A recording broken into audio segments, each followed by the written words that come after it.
I'm Angie Hipple. Welcome to the Wisdom of Judah. Judah and I are going to be working with Mark today. Mark has been on an intense, fun, and really rewarding spiritual journey for many decades. And along his path, like many of us, he's tried many different modalities, books, teachings, seminars, retreats, gurus, all of that. And so Judah offers a lot of amazing insight and wisdom in this episode about our spiritual journey, where we're going, where we're headed, what works, what doesn't work. And so when we begin the conversation with Mark, he was just talking to us about having met a guru and how others were bowing down at the feet of this guru, kissing their feet, and he felt not to do that. It didn't feel right or true for him in his spiritual journey. And so we begin the conversation there, and I can't wait for you to hear all of the golden nuggets of wisdom that Judah offers in this episode. No, I mean, I gave him a hug. I did, I had the feeling it's like, I'm sure if I hugged you, it's like when you hug someone and you have that connection that you've never met before, and you feel that energy and you're like, wow, that's amazing, but still I don't know, it's the genuine side of things that maybe you can read, and I think also ego too. It's like, it's so much of it is ego. Like I'm at this point, I'm like, I don't care. I guess when I first started out, I was really interested with the Kundalini awakening, and so I was like trying to do stuff and trying to push, I wouldn't say push it, but definitely thinking that would be a cool experience to have. Now I'm kind of like, yeah, if it happens, it happens, I'm just enjoying this and I'm enjoying this moment. And I'm just trying to be, they're claiming that I maybe have a lot of stuff. I might be a bridge over troubled waters to bring people across, hold open the door. I get those kind of messages. I'm like, going, all right, we'll see. But I'm not very much at a place like that in my life. I'm figuring out where it's going. So it's kind of fun. It's a fun, fun place, It's creative too. Yeah. Good. Are you working, Mark? Do you have a profession? Right now, I'm not. I did for years and years, 20 years. Now I'm mostly just second family or second litter with my children. I'm sort of getting an opportunity to be more of a dad this time around. I've got two older children who I was working all the time. I was a director. I was traveling in Europe, and I did a lot of commercials, mostly just comedy commercials, which is a lot more fun. But that was what I did. So I'm 62, so I'm like looking to what's the last chapter going to be, and I'm kind of open. And it's kind of this is what's interesting to me too. And so, I mean, part of what I was going to ask, I was fascinated with maybe asking Judah down the road, like, what do you think? Where are we going? What are we doing? All right, let's see what Judah has to say. Hello, dear Mark. How may we be of service to you today? Hello, Judah. It's wonderful to speak with you. It is a pleasure.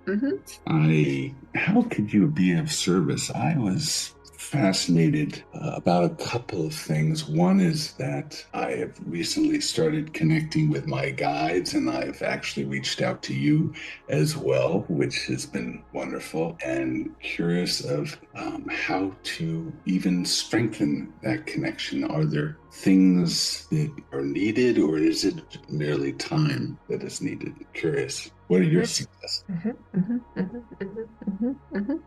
Yes, there really is nothing needed, dear, but just to take a moment just to drop into our presence. It is very simple. It is so simple that most people miss it. You are not wrestling with mind. This is good. And so simply just relaxing for even a few seconds and allowing yourself to sink into your center, your sense of presence, your heart space, and then instantly we are there. There is a reference to this in scripture. It says in Isaiah, before you call, I will answer you. While you're still speaking, I am with you. And so this refers to how swiftly we can be there in a moment.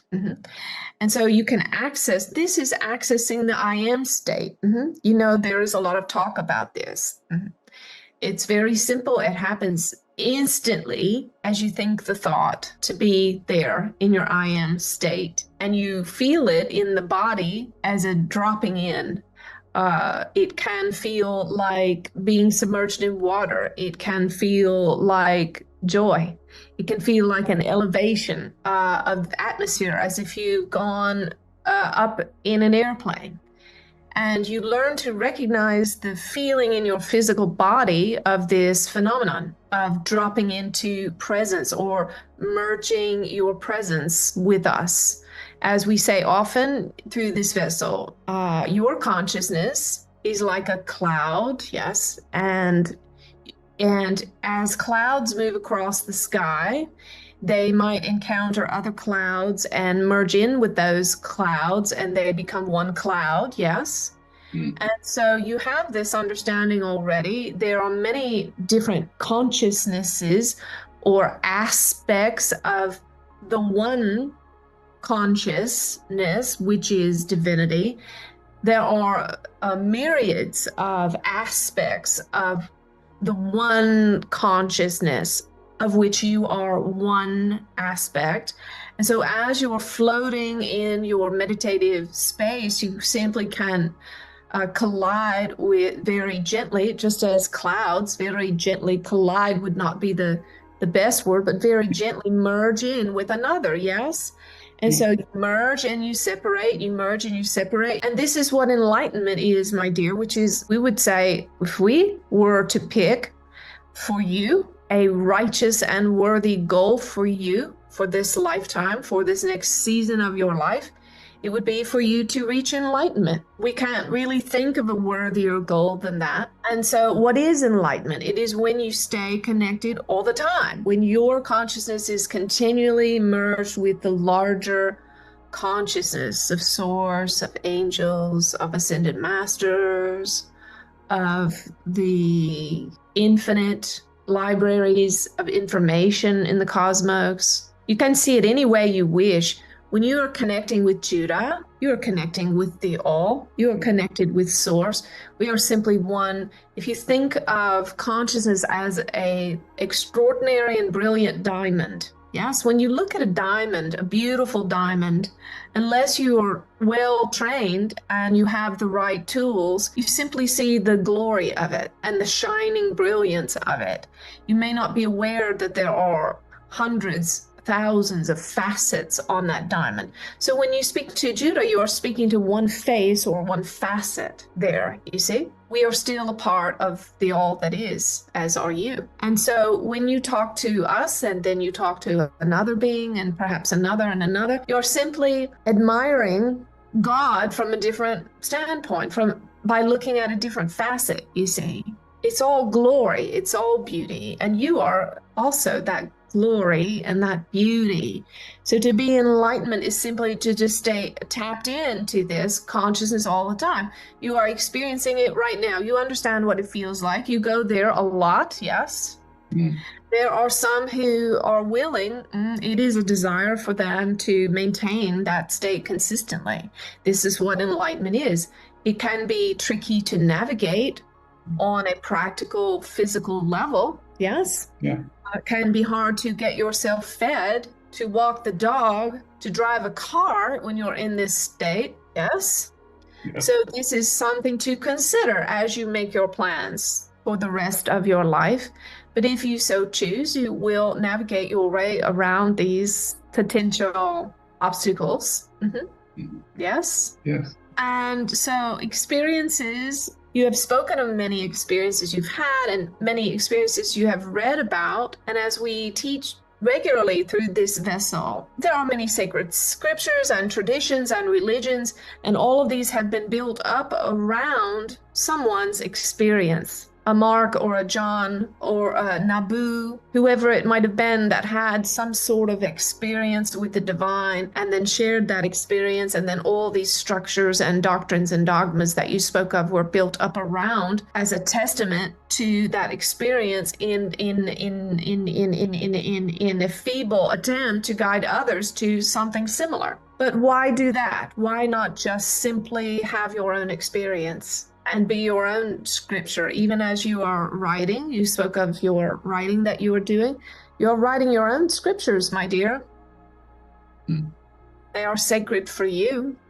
They are your experience of hearing from the divine. So we will tell you that we always support whatever you desire to do with your life, whether it's nothing or something in between, whether it's something no one cares about or something everyone cares about. Makes no difference to us. We support whatever you choose to do with this limited framework called time. And we love that you've had so much fun with all of it and that you've avoided some mud puddles and slippery slopes in spiritual processes. What will remain for you when your body is gone, my dear? What will remain? What will remain? Yes, what will remain of you? I am will remain. Yes. My soul will remain. Yes, yes, yes, yes, yes. Yeah. And this I now believe, which if 3 years ago I would not absolutely even remotely consider. But I believe that it was the energy. It was the feeling of the energy. When I first started feeling the energy, I realized, what is this? And now I know exactly what it is. A higher vibration, a vibration that continues to rise.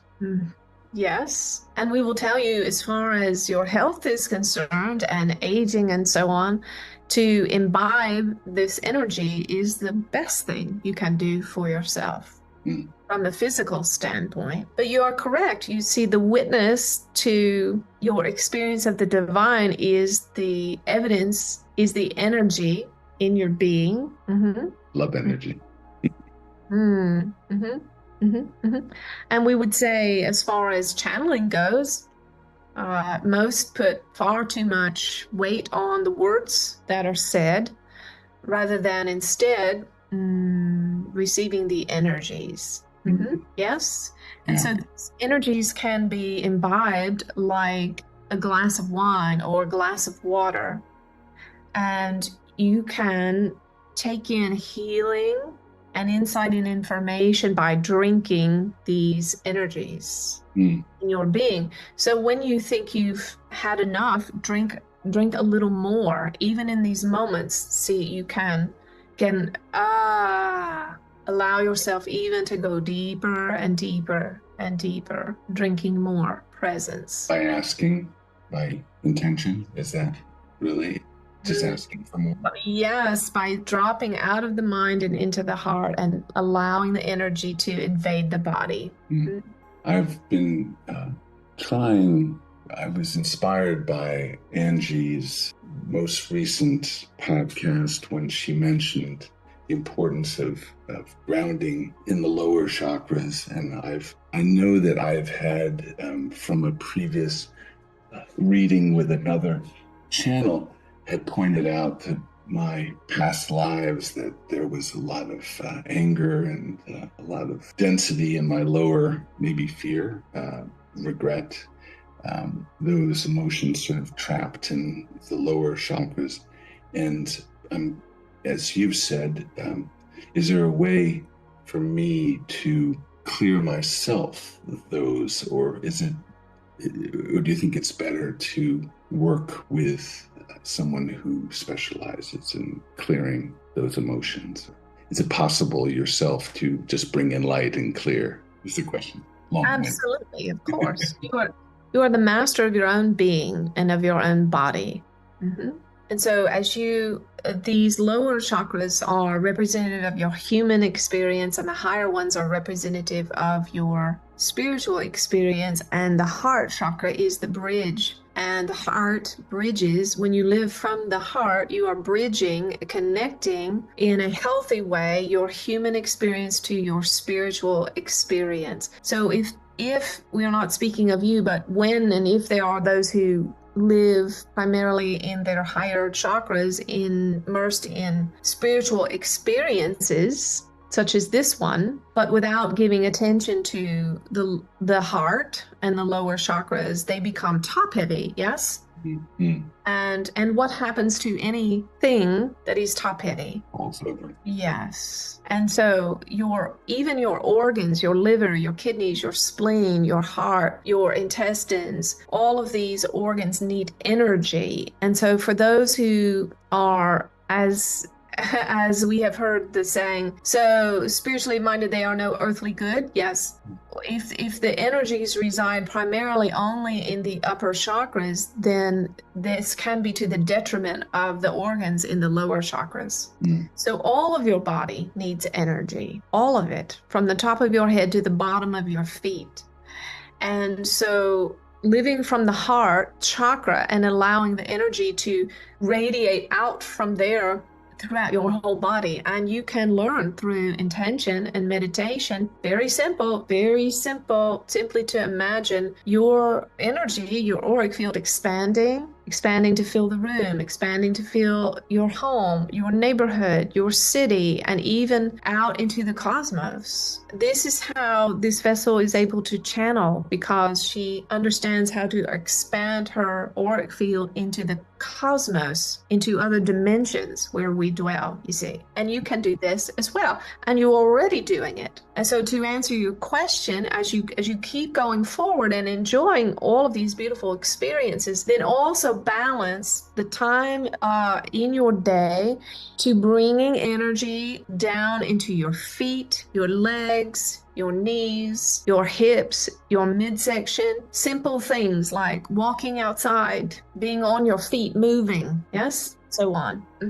And keeping the energy there, especially, you see, one of the things that happens as people age, especially spiritually minded people, they know in their inner being that they're crossing over in which they will be all spirit. And they anticipate this with joy. And so they dwell primarily in their inner being in this heavenly state. And because of this anticipation, and so they can become top heavy and ignore their lower, from their heart chakra down, and literally become incapacitated because of it. They need a wheelchair, they need a walker, they sit in the chair all day, you see, because they lose the use of their lower body. Yeah. And so this is not necessary. We consider this a lack of balance. And this is one of the things you were perceiving or picking up on about this vessel that you were attracted to, is a more balanced approach, yes? Yeah. Of being human and being spiritual. Now, what else can we answer for you, my dear? I was curious. There's been discussion of the shift. In many have discussed the shift to the 5-dimensional, which is currently occurring. And I'm curious how, Judah, you would suggest we take family members who perhaps do not share your perspective along, or will they, or how will that come about? And any suggestion in terms of the best, I've restrained myself from trying to push my new thoughts too heavily. Sometimes it's difficult, but curious if you have suggestions for me. Yes, we would love to help you with this, and we love this question. So understand that in the realms in which you move and think and operate and play, Yes. in spiritual circles, it is a culture in and of itself, yes? So for instance, were you to go to Dubai or to Bali or to the jungle of South America, you would encounter a completely different culture. And that could pose some obstacles for you in connecting with or understanding the people there, yes? And being intimate with them and in relationship, yes? But you would find a way around that with the right passion and desire. You would love, yes? There would be certain things that would be means of communication that you would understand, such as a smile, a hug, a touch, music. There would be shared things that would go beyond the cultural experience. So understand that when people in this spiritual space are fully immersed in the spiritual culture, the culture can be prohibitive for others. You understand? Yeah. The words, the ideas, the lingo, such as fifth dimensional and this and that. Yes? Yes. OBE, NDE, all of that. Yes? Yeah. But what your family can understand is they can understand your smile, your hug, a loving touch, shared music or laughter. Yes? Which you're very good at, we would say, from your profession. And so it takes some humility, you see, in a way, what is needed for them to be one, as you might say, or awakened through their experience of you. Well, first of all, we would say all that is needed is your presence. You are the magician, you see. Imagine a stage with a table and many tools for the magician. A hat, a bunny, a wand, a scarf, a box, whatever the tools may be. But there's no magic until the magician makes use of those, you see. Mm. And so you're the magician, you're the one who embodies the love, and you're the one who brings the magic for your family, not what you say or what you share with them or any such thing, any tool or modality you might use to share with them, you see, is far less important than just your presence and your energy, the energy that you bring. So the first thing we would say is have faith in the energetic component that you bring. Mm. You're talking to them on the phone or in the room with them, your presence is emanating love. And then we would say, practically speaking, you must in some respects, in order to win them, become whatever it is that they need. Yes, you see, we're not talking about being codependent and sacrificing the self in a fear-based or controlling way in order to please someone. No, we are saying that you serve them where they are in a manner in which they understand. For instance, if you were wanting to develop a relationship with a 4-year-old, you would speak to them in a completely different manner than you would someone who is 40. Yes? Yeah. You would do different things with them, use different words, languages, different tools to relate, and so on. So this is what you can do with your family. You discern what their level of consciousness is, and you begin to meet them there. For instance, if a family member is in the red ray, and let's say perhaps they are feeling very trapped or victimized by life, a spiritual person, their understanding is that that one is buying into a false ego narrative, yes, and living as a victim. But if you say that to them, then you've lost the opportunity to love them. So instead, you assist them in seeing the options available, options, practical options that will help alleviate their sense of failure or victimization. Yes? And mainly, you just love them. We hope that's of help. The love is absolutely the key to all of it, I've learned. The one other question I had, which was just based on, once again, much of my deep dive, some of the comments, some of the things shared by other channels was the idea of previous lives, the gifts from previous lives coming soon to a vessel near you.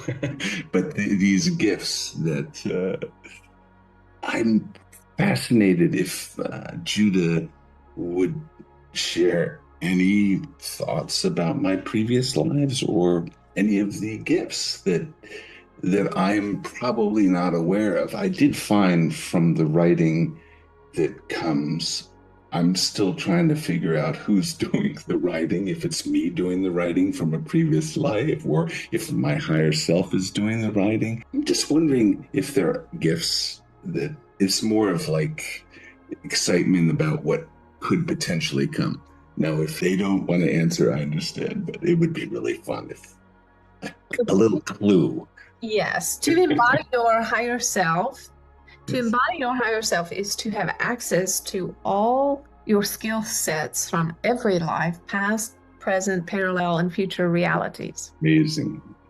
So to be in the I am state is to have access to all of that in the moment, in this moment. and you feel this likely when you're in the I am state, the expansiveness, the openness, the unlimitedness of it. Yes. Yes. So we would say in one life you were quite a grand statesman in the political arena with a great eloquence and wonderful and persuasive speech. Yes. And you still have access to this skill set. And you were especially astute at, in these speeches, in these impromptu, improvisational political speeches, as a statesman to your colleagues primarily, rather than the public masses, you had the ability to win those who were either on the fence or soften the hearts of those who were hardened on the side of the opposition through these speeches that you made. Winsome words. You are a man of winsome words. Oh. Thank you. Thank you, Judah. How exciting that is. It's funny, I've always thought I was the opposite in this life. So not as articulate at times, though when giving a speech, funny enough, I do sometimes shift into another. Now I think back, it's almost as if I was to just think about it, it didn't work. But when literally the microphone is in front of me, maybe the heart takes over.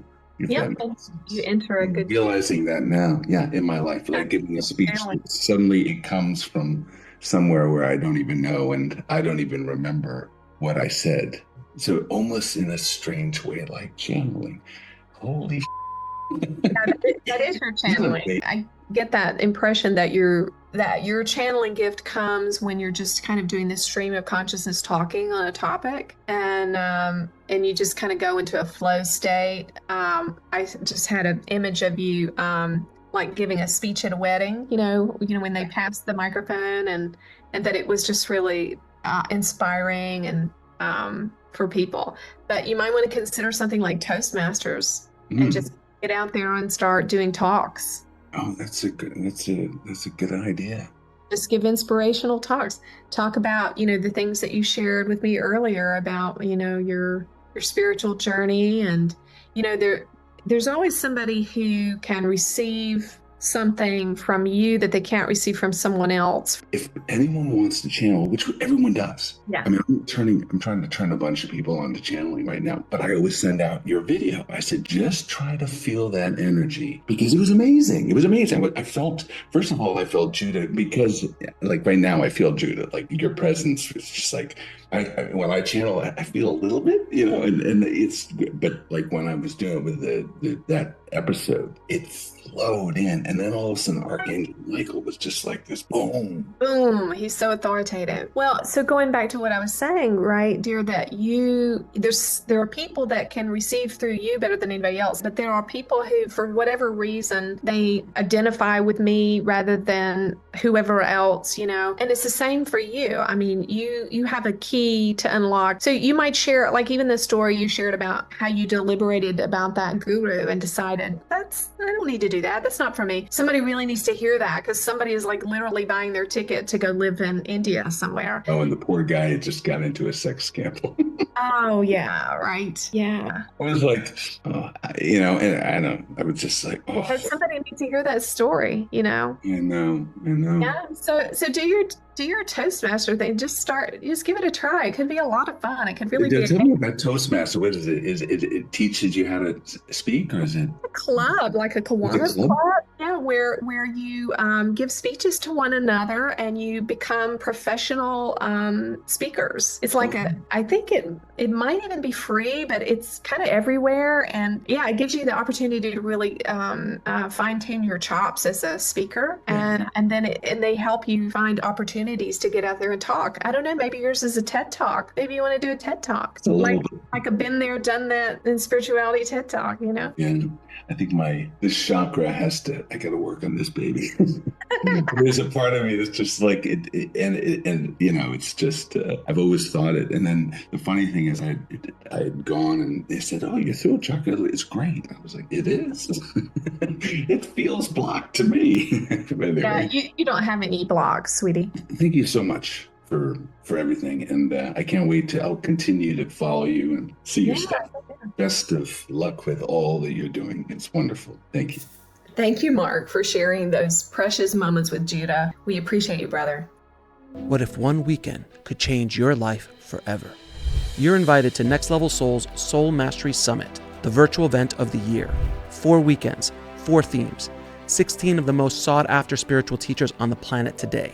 On weekend 1, awaken with Anita Murjani, James Van Praagh, Mariko Frederick, and Sean Leonard as they uncover soul lessons from the afterlife. On weekend 2, experience live channeled wisdom from Sarah Landon, Daryl Anka, Angie Hipple, and Sheila Gillette as they guide you to connect with your guides and higher realms. On weekend 3, discover ancient wisdom and spiritual science with John Davis, Billy Carson, Robert Edward Grant, and Aaron Abke as they illuminate the deeper path of mastery. And on weekend 4, go deeper with Deborah Silverman, Julie Ryan, Kyle Cease, and Gaia Chanaya as they unlock your soul's blueprint through astrology, past lives, and soul alignment.